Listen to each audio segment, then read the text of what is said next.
পশ্চিমে বিধানসভা কেন্দ্রে সকল কৃতি সন্তানদের আজকে সম্বর্ধনা দেওয়া হচ্ছে যারা দ্বাদশ এবং দশম শ্রেণী পাস করেছে। প্রথমে সেই শিক্ষার্থীদের আমরা তোমাদের অভিভাবক হিসেবে অনেক অনেক আশীর্বাদ দিই, শুভকামনা, কনগ্র্যাচুলেট করি। এটা পড়বে, সবসময় পড়াশোনা করবে, পড়াশোনার সঙ্গে যুক্ত থাকবে। এই রাজ্যে সেই সুযোগ আছে যে পড়াশোনার ক্ষেত্রে যদি নানান প্রতিকূলতা থাকে, ওই প্রতিকূলতাকে একবারই আপনাকে ওভারকাম করার জন্য বিভিন্ন সরকারি সুবিধে প্রকল্পের নামে রয়েছে।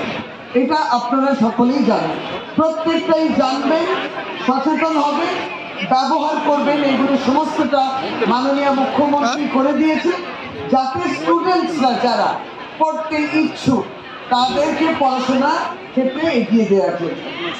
এর বাইরেও আছে টেকনিক্যাল কোর্স এবং নানান যে বিভিন্নভাবে প্রশিক্ষণ রয়েছে, ফলে সুযোগ রয়েছে। সবটাই স্কুল কলেজে জেনে নেবেন, আর আমরা তো আছি।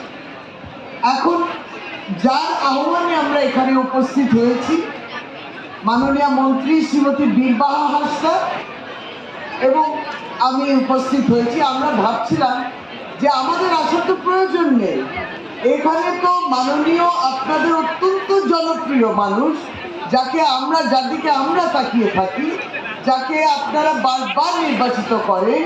এবং সত্য যদি বলি, মমতা বন্দ্যোপাধ্যায় একটি ভাষণেতে ছাত্র যুবদের সমাবেশেও যার নাম নিয়ে বললেন, একটি উদাহরণ দিয়ে একটু বিষয়, তার বিষয়বস্তুটা, তার মধ্যেও নাম রয়েছে শ্রী বিমান বন্দ্যোপাধ্যায়। তারপরে কি আমাদের আসতে হয়? বীরবাহারে আমাকে আসতে হয় না। আর এখানে যদি বাজিমাত করে এরকম একজন সাংসদ সায়নী ঘোষ, সত্যি আমি বুঝতে পারলাম না বীরবাহার আর আমি কি করছি এখানে। তবু আমাদের মাননীয় অধ্যক্ষ স্পিকার, যিনি সমস্ত এমএলএ যখন থাকেন অ্যাসেম্বলিতে তার কাস্টোডিয়ান, তার অভিভাবক, আমার অভিভাবক যখন বলে যে না আসতে হবে, তখন আমরা আসি।